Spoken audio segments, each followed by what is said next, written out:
This is the OFN today as we talk Ohio State football. The Buckeyes, of course, have cemented themselves once again into the Final Four. There'll be a playoff game coming up real soon. That's going to be next week as Ohio State takes on Clemson. Can't wait for that matchup, especially with everything that's been going on behind the scenes with the coaches and all of that. But we wanted to make sure that we gave you the very best Ohio State coverage before this game. We've had him on this network before, on the Our Lads Football Network, as far as our scouting. Lots of players to scout for the Ohio State Buckeyes over the years. He's the publisher of BuckeyeGrove.com, Kevin Noon. He's joining us here to talk Ohio State football. Thanks for doing this again, Kevin. Absolutely. All right, Kevin. So let's get right to it. Let's talk about the what everybody wants to talk about. That's the spitting war going on between the head coaches. It makes it fun, doesn't it? Well, I mean, it gives us something to talk about, and honestly, I don't buy into bulletin board material that much. But then again, I guess I could go back to the 2002 national championship game, Ohio State against Miami, and Miami already had circulars out about their back-to-back national championship party, and yeah, that's certainly fired the team up. But I'll also say if you need somebody voting you 11th in the poll, in his own personal poll or whatever, to get you over the hump, maybe you're not that good in the first place. Yeah, it's one of those things where if the team loses, nobody talks about it. If they win, it's like, oh, that was such a motivating factor for Ohio State to pull off the upset. So, and what do you think about the Buckeyes aren't normally an underdog. It doesn't usually, especially over the last few years, doesn't usually happen until maybe they play a playoff game. So what do you think about this particular unit? Of course, they have right now our lad's second-ranked quarterback, Fields, and a bunch of other players we're gonna get into. But this particular group, how do you think they're going to handle being the underdog? I think they'll handle it fine. I mean, I think if you go back before the Big Ten championship game and you look at the matchup, all of the futures had this as about a pick 'em. I think Clemson was about a half-point favorite. Now it's around a touchdown now that the game's been announced and is a real game and whatnot. So we don't know enough about this Ohio State team in a lot of regards. I mean, they're only 6 games into the season, which obviously was one of Dabo Swinney's, major gripes about them. But, it's a team that's played twice in 5 weeks because of the cancellation of a couple of games and whatnot. So it's hard to really know everything about this team. I think they have the benefit of being a senior-led team, a veteran team. So they're not going to get lost on this bright stage. They're not going to get lost in this situation. They've lined up against Clemson before. Honestly, if you go back to last year's game, Ohio State had the game won in a lot of regards, and fate intervened, and it just wasn't meant to be, and a couple of calls didn't go Ohio State's way, and ultimately a Chris Olave, Justin Fields connection didn't happen because Olave broke the route off.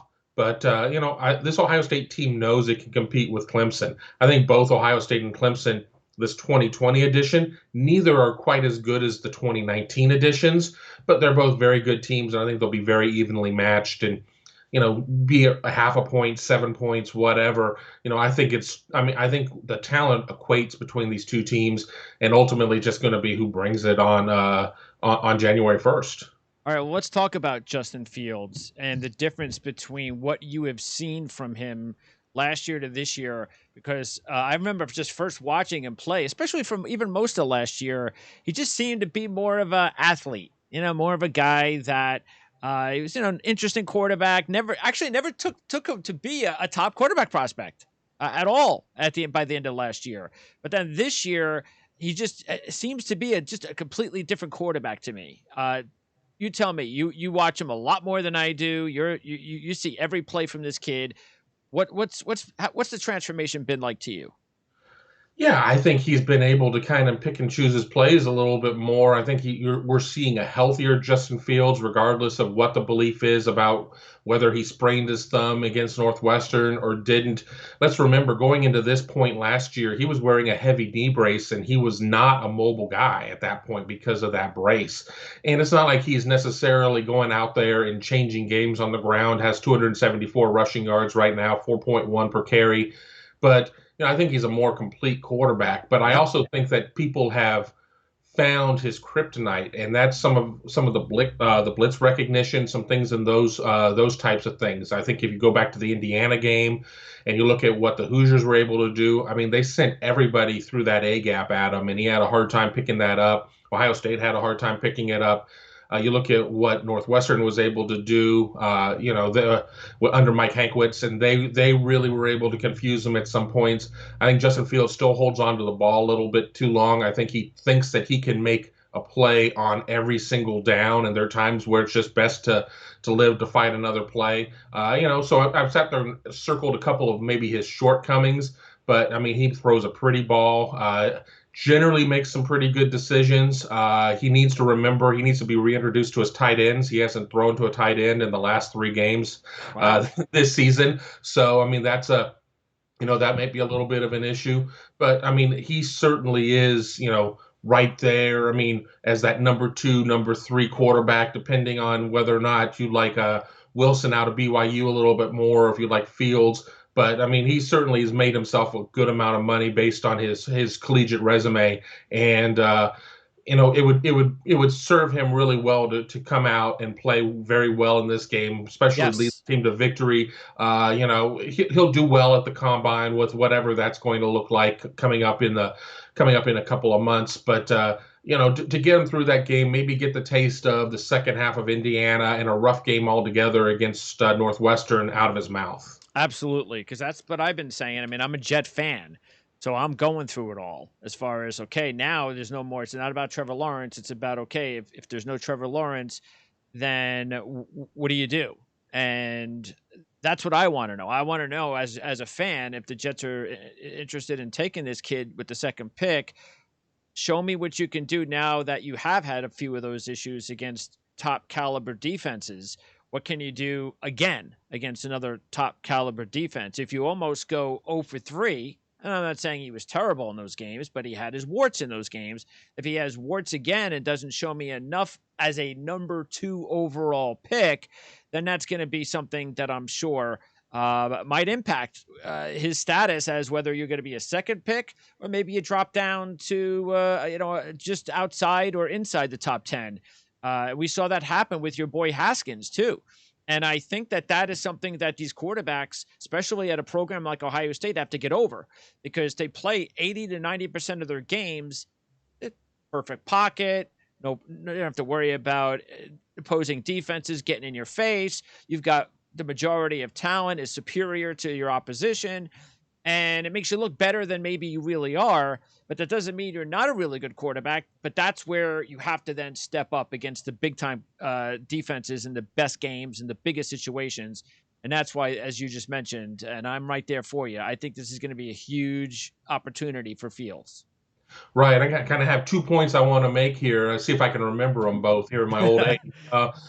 You know, we a lot of people have circled and called that Indiana game kind of a loss. Let's not forget Ohio State was up 35-7 in that game. Justin Yeah, Fields looked very good in the first half. you're right.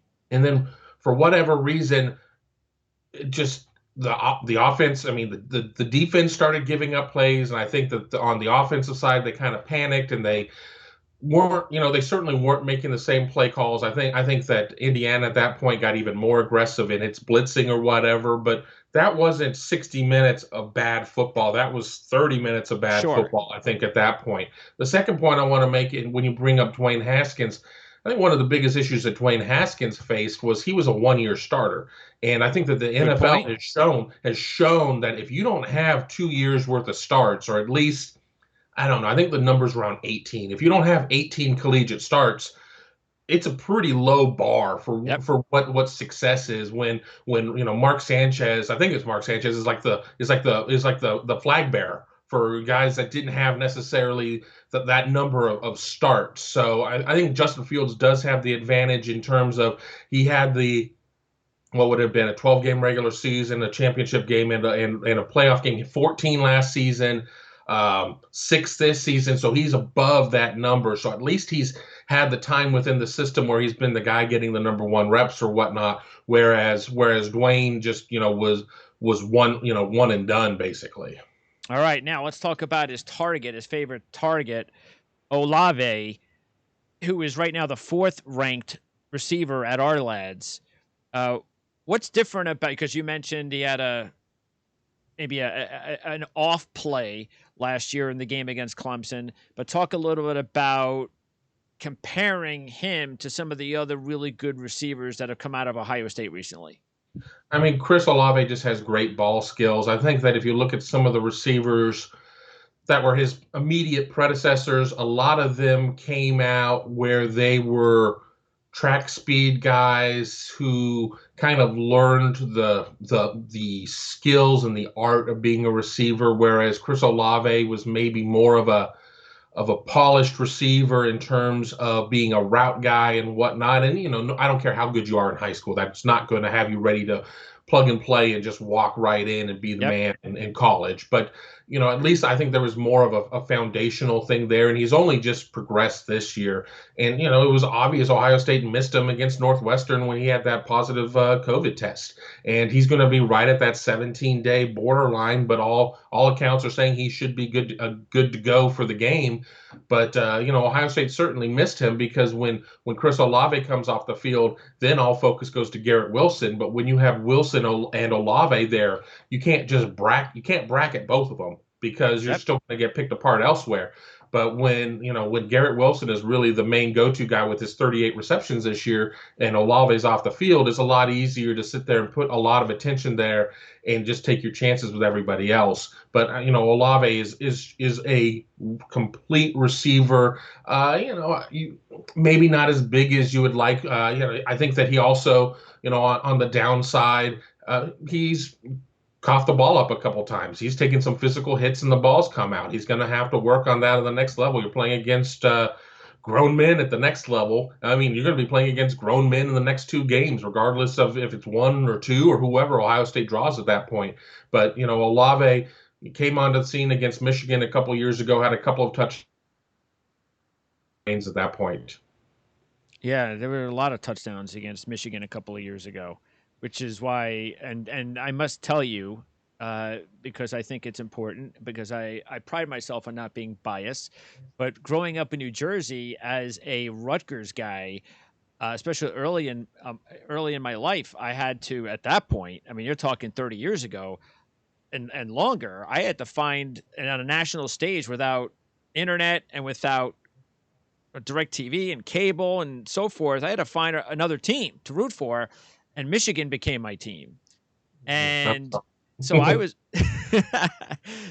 actually happy to see that a year later, I thought Harbaugh should have fired Don Brown after the Ohio State game last year, but he waited another year, as they all do. You ever notice that whenever like you as a fan, a guy should be fired, and it always seems to take the next year. Like, they don't learn their lessons, whether it's a GM or a head coach with an assistant. They don't listen to us. They wait till the next year, and then they realize, yeah, okay, I guess it didn't work. But anyway, getting back to Olave and this receiving core, you mentioned he hasn't thrown to his tight ends very often. And I know that Luke Farrell is the 13th ranked tight end at our lads. It's a very deep tight end class this season. So talk about Ohio State's tight ends in general, because this is, normally you look back for years and it's a pretty good school for tight ends.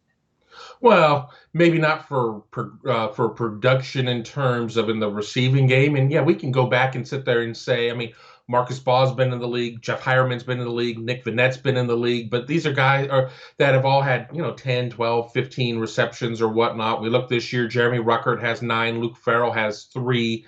Ohio State does run a lot of 12 personnel.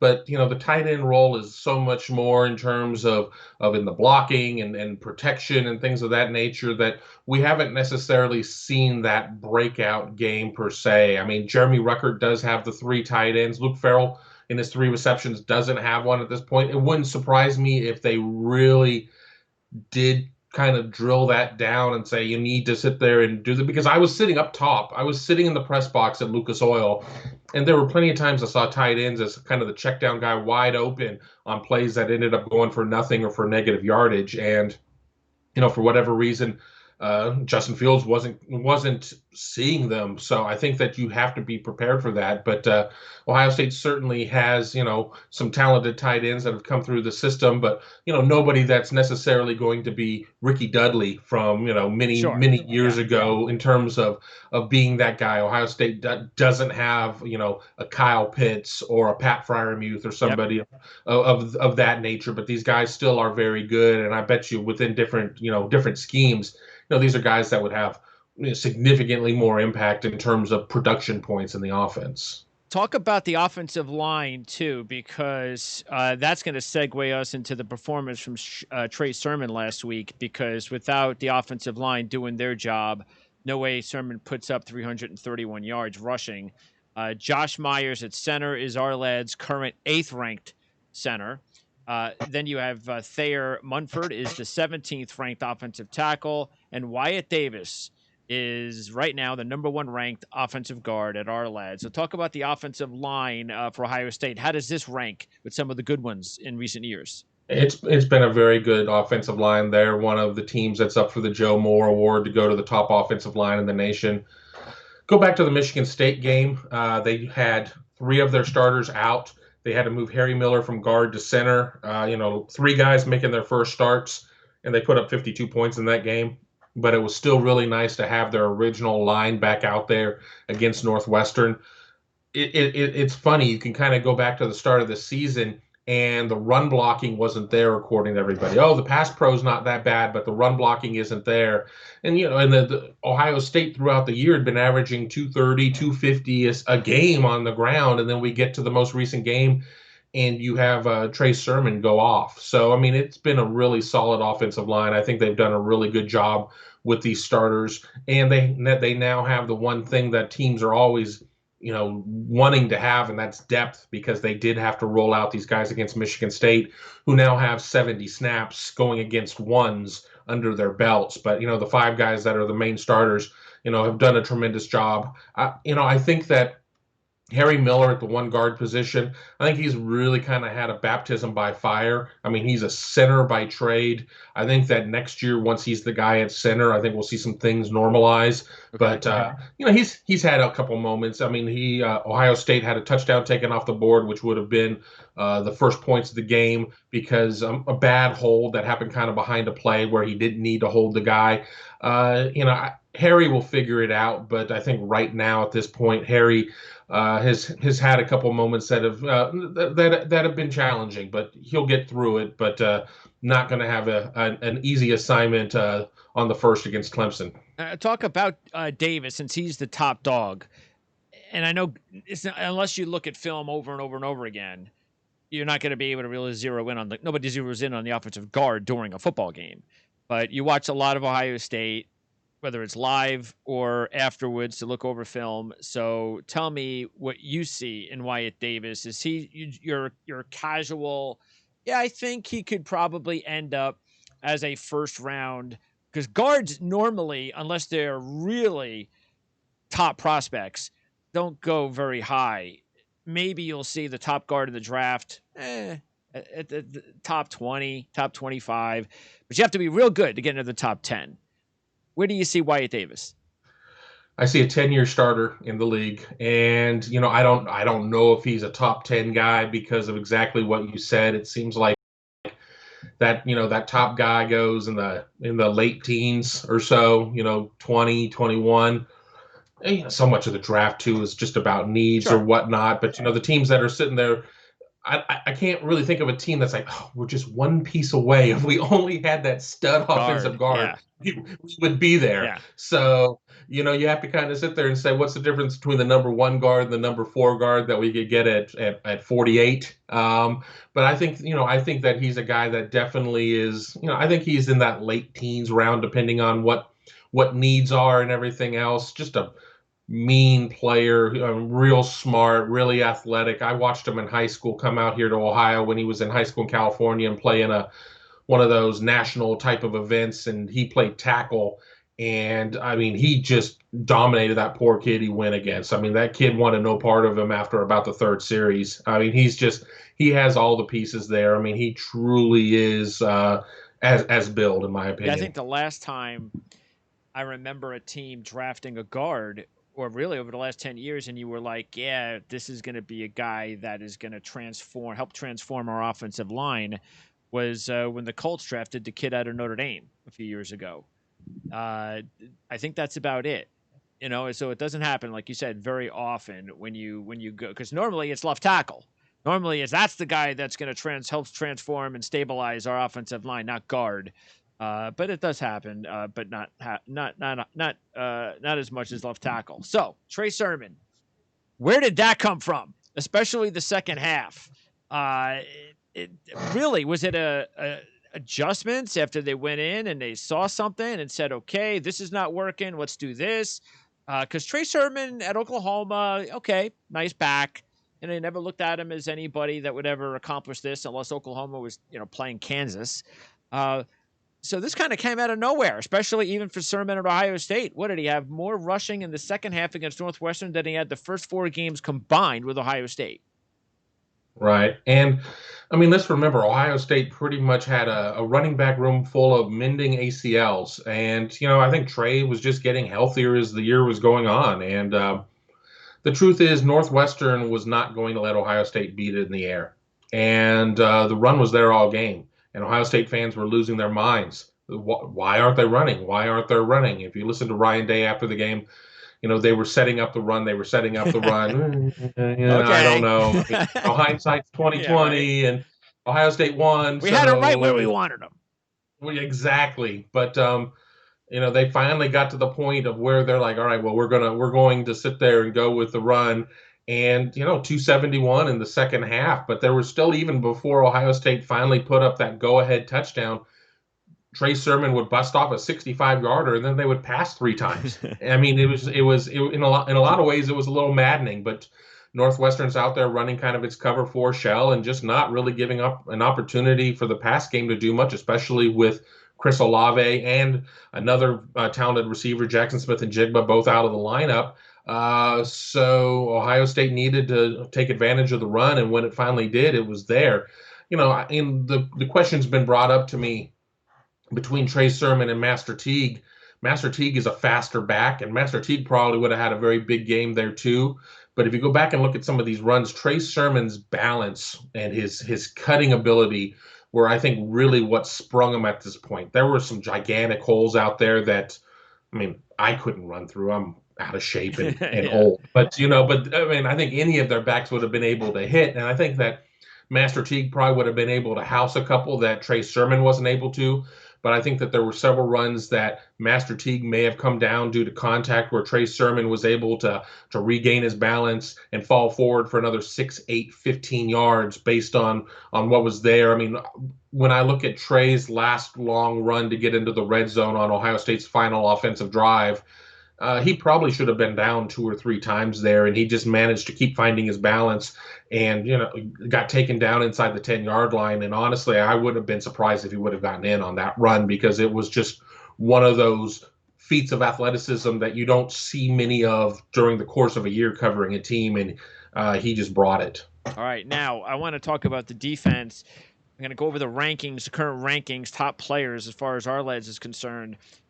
Start, and I'll go by the rankings. Number 2, cornerback Shaun Wade. Number 4, outside linebacker Pete Werner. Number 5, ranked inside linebacker Baron Browning. Number 14th ranked defensive end Tyreek Smith, and number 22nd ranked inside linebacker Tuff Borland. Talk about those guys and their impact on the team. I think so much of it, we'll start at the top with Shaun Wade. Shaun Wade was playing he was playing a slot corner, came back for another year, probably had a pretty good draft grade last year, wanted to come back and be the guy outside. Um, a lot of people have tried to put maybe some of the past defensive woes at his feet, but I don't think that's warranted. Ohio State took a big hit when they lost Cameron Brown, I think around game 2 of the season. So that a unit that was already kind of on the thin side in terms of experience got a lot more thin when they lost Cameron Brown.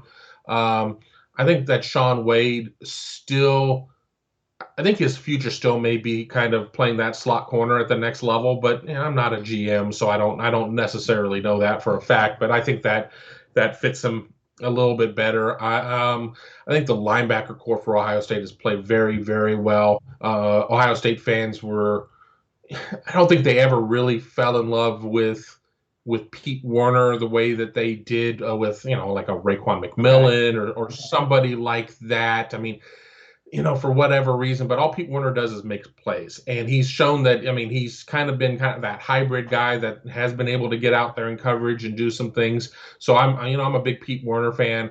Baron Browning is a guy that I thought was kind of miscast at a lot of points. They were putting him at Mike, and I didn't like him as a Mike. I liked him outside because he's a guy who can run and run and run and run. I think he's really blossomed into a good season this year. The Buckeyes definitely need him back for this game as another player who missed the Northwestern game.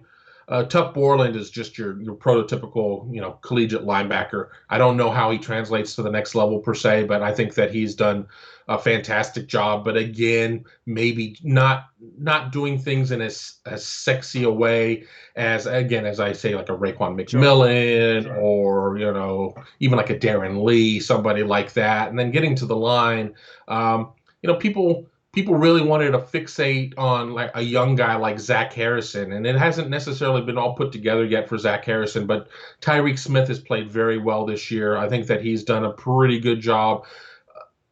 The line is going to suffer in terms of the high bar that's been there before because there's not a Bosa, there's not a Chase Young.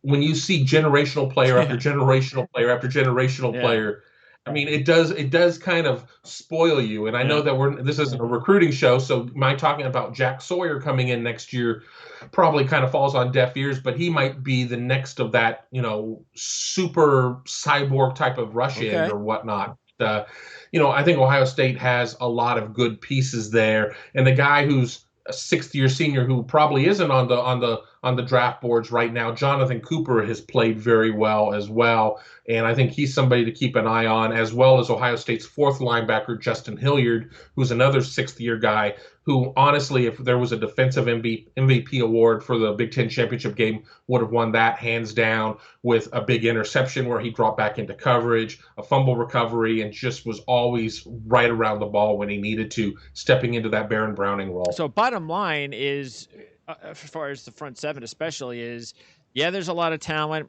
but there aren't any of those difference makers. There's not a guy that the opposing offensive coach is going to go, man, we got to take this guy out.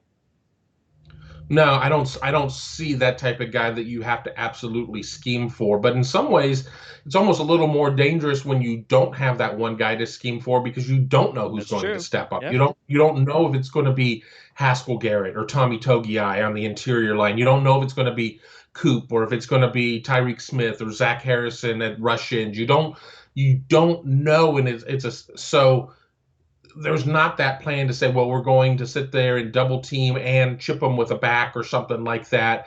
And, I think that's the reason why Larry Johnson, Ohio State's defensive line coach, has done such a good job with all these guys. And I mean, I've got the stats in front of me.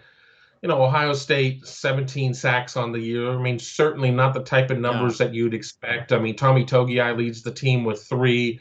TFLs are sitting with 36 at this point. Nobody seems to have more than 4.5. But it really kind of shows it's a team effort at that point. Depth. Now, would I rather have that team effort or would I rather have Chase Young? Yeah. I don't know. I think I'd rather have Chase Yeah. Young. But with that being said, there are a lot of guys that can go out there and carry the water for him. And Wade, how do you compare him to some of the really top corners that have come out of Ohio State the last few years? I think Wade's got great instincts. I think that he has a good understanding of the game. I don't know if he necessarily has the physicality. And, your corner isn't I mean, let's not confuse a corner and a safety. He's not going to come out there and clean your clock or anything like that. But, I think Wade is very much in that first round corner pedigree that Ohio State has, as they like to call it, BIA, Best in America. He very much fits that bill. I think he would have had a better year if there would have been a little more consistency, whether it was out of Seven Banks or Marcus Williamson at one of the other corner positions. But it kind of is what it is, and you just have to play with the cards you're dealt. And the Buckeyes also have our lad's top-ranked punter, Drew Chrisman, who, I mean, I remember watching him a few years back. It might have been when he was a freshman. And some of the punts, especially when he was pinning teams left and right with these tremendous punts and going, wow. I mean, automatically, it's like the first game I watched Chrisman punt a few years back, I just said, well, this guy's going to be great, isn't he? And sure enough, now it's time. He's got to go down as one of the best punters the program's ever had. If he could play all of his games at Michigan State, just take him, get his bust fitted right now, and get him ready for the Hall of Fame, because he has been an animal when they play at Michigan State. He's had two different games there where all of his punts basically have been inside like the 6. I mean, it's pretty ridiculous. But you look at his numbers, he's only punted 18 times this year. Again, you've only played 6 games, but it's still. I mean, he's a guy that can uncork a big one when you need that, but he's very good at pinning teams inside the 20, inside the 10, inside the 5, all of that. So, I mean, he certainly, maybe doesn't get as much work as some other guys did, and maybe that's why Ohio State fans won't necessarily remember him for everything he's been able to do. But again, you could sit there and look at someone like, I don't know, Cameron Johnston for the Eagles, who was at Ohio State. I mean, and he's done pretty well for himself, and I think Drew Chrisman has a lot of Cameron Johnston in him in terms of his ability to pin opponents deep. All right, so Kevin, what do you think as we close this this interview up about your gut about what's going to happen? Ohio State, Clemson. Does Ohio State exact their revenge and take that next step this season, or what do you think? Normally, once I start my interview cycle, I've already written a prediction, and I haven't written one yet because I don't know. I really am having a hard time. I guess I kind of need to get a better idea of what Ohio State's who they're going to have back from everybody that they lost for the Northwestern game. I think Ohio State certainly can win this game, but I also think that Clemson has an edge in terms of A, playing 11 games, B, having never lost to Ohio State, being a perfect 4-0 against them, especially in this last game that Ohio State honestly should have won, in my opinion. I run into the risk because people are like, I've gone back through your picks through 5 years and you've never picked against Ohio State. Well, Ohio State doesn't lose. Ohio State doesn't lose a lot of games. So, if I just pick Ohio State, I'm going to be doing pretty well in terms of my belief. At this point, I'm gonna chicken out a little bit and not give a score. Ohio State is either going to win outright or they will, take the points and they'll win. I don't see Clemson winning a game by 8 or more. Okay. I think it would be a close game, but I do think Ohio State could win this game outright, but I need to do a little bit more studying on it before I really can get in there. But I'm expecting a really good game. There's a reason why the networks want this to be the nighttime game. And without a doubt, I think everybody's going to be excited about it. I mean, you got the two quarterbacks who could very well go 1-2 in the NFL draft. I mean, how do you not want this as your? I know you got Alabama, Notre Dame. You got the two marquee names, maybe of all time in college football on one end, but you've got the top two quarterbacks of the NFL draft possibly in 2021 and the other game. So, I would take that game. Absolutely. By the way, did Trevor Lawrence do something last year that you think Ohio State needs to clean up, or do you think Ohio State handled him pretty well? Trevor Lawrence ran all over him. Travis Etienne didn't have a huge game against them. They didn't necessarily have a great. Trevor Lawrence was Trevor Lawrence, but they didn't just throw all over him. Clemson, one of their receivers was hurt for a good part of the game or whatever. The difference maker was Trevor Lawrence, the runner. So I think Ohio State certainly is going to need to account for that a little bit more. I think if you look at Travis Etienne's numbers this year, I mean, if you look at his all-purpose yardage, it's pretty impressive because of what he can do as a receiver, but as a runner, he hasn't had those types of games that you would necessarily expect for somebody of his caliber to have. So I think that while it might be difficult to sit there and assign a full-time spy on Lawrence, they need to be prepared for that. And Ohio State obviously remembers what happened there, but that was kind of the thing that was there are two things that stick out the most. That, and then the other one wasn't unexpected. Just the way that Clemson really was able to lock things down in the red zone. Ohio State has to have a much better red zone plan because ultimately, if Ohio State was getting sevens instead of threes, I don't think Clemson would have come back in that game. Kevin, lastly, Ryan Day, the head coach, do you see him as an Ohio State lifer, or is he a guy that will eventually take the next step into the pros? I don't see it. I don't see a move coming anytime in the near future. He still has youngish children, and I think that while while it is much more of a 365-day a year type of job being a collegiate coach, I still think that there's a little bit more of a chance to be a And family man and a father or whatnot. So I don't see anything happening in the near term. I never want to say never because things sure. happen. If you would have talked to me 5 years ago, I think I would figure we'd be sitting here still talking about Urban Meyer being the coach at Ohio State. So, I've always learned to leave myself an escape hatch, but I don't see the siren song of the NFL calling Ryan Day anytime soon. I do see interest coming from the league, and I do see a lot of amended contracts coming out of Ohio State's AD office to keep Ryan in Columbus for a long time. Yeah, it's amazing. College football now, head coaches, they make so much more money than they used to. Throw in everything else that they wind up receiving, and the stature that you get in your community for being a head coach of a winning program like Ohio State, that's hard to leave. It really is. And like you said, especially when you have a young family, it's in a lot of instances, well, in some instances, like Ohio State, like Clemson, maybe even like Oklahoma, it's actually a better job than the NFL.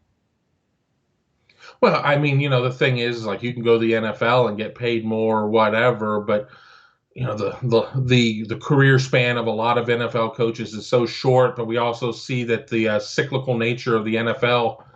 You're not unemployed for long, and I'm not going to name any names, but there's some coaches that I don't know how they keep getting Yep, work, and they keep getting it, but I think that you have a pretty good thing going in terms of when you have a job like Ohio State or Alabama or whatnot, and 20 years ago, yeah, I mean you wanted to get to the league, you wanted to go and get generational type of money, but you're getting that type of money in the college game right now, and I think that there are just some guys that are better working with the 18 to 22-year-old set than the 28-year-old millionaire that knows everything.